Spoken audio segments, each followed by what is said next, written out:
5টা আমল করবেন, আপনি জান্নাতে যাবেন ইনশাল্লাহ। এক, কালমা শাহাদাত। অজুর পরে যে ব্যক্তি কালমা শাহাদাত পাঠ করবে তার জন্য জান্নাতের 8টি দরজা খুলে যাবে এবং তার যেটা দিয়ে ইচ্ছা সেটা দিয়ে সে ঢুকতে পারবে। সহিহ মুসলিম 441 নম্বর হাদিস। এরপর আছে হলো সাইয়্যিদুল ইস্তেগফার। যে ব্যক্তি সকালে সাইয়্যিদুল ইস্তেগফার পাঠ করবে এবং সন্ধ্যার আগে মারা যাবে, সে জান্নাতে প্রবেশ করবে, তার সমস্ত গুনাহ মাফ হয়ে যাবে। এবং আর যে ব্যক্তি রাতে সাইয়্যিদুল ইস্তেগফার পাঠ করবে এবং ভোর হওয়ার আগে মারা যাবে, সে জান্নাতি।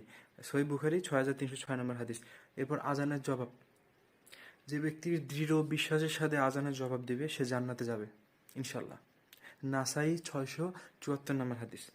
এরপর হলো আয়াতুল কুরসি। এটা আমরা সবাই কম বেশি জানি। প্রতি ফরজ নামাজের পর আয়াতুল কুরসি যদি কেউ পড়ে, মৃত্যু ব্যতীত তার কোনো জান্নাতে যাওয়ার কোনো বাধা থাকবে না। এরপর হলো 40 রাত জামাতের সাথে ঈশার নামাজ পড়া। উমর ইবনুল খাত্তাব রাদিয়াল্লাহু তাআলা থেকে বর্ণিত, নবী করিম সাল্লাল্লাহু আলাইহি ওয়াসাল্লাম বলেন, যে ব্যক্তি মসজিদে এসে জামাতের সাথে 40 রাত ঈশার সালাত পড়বে, তার বিনিময়ে আল্লাহ জাহান্নাম থেকে তার মুক্তির সনদ লিখে দিবেন। সুনানে ইবনে মাজাহ 798 নম্বর হাদিস। দেখুন, এটা কালেক্ট করা বিভিন্ন জায়গা থেকে। আরও অনেক উপায় আছে।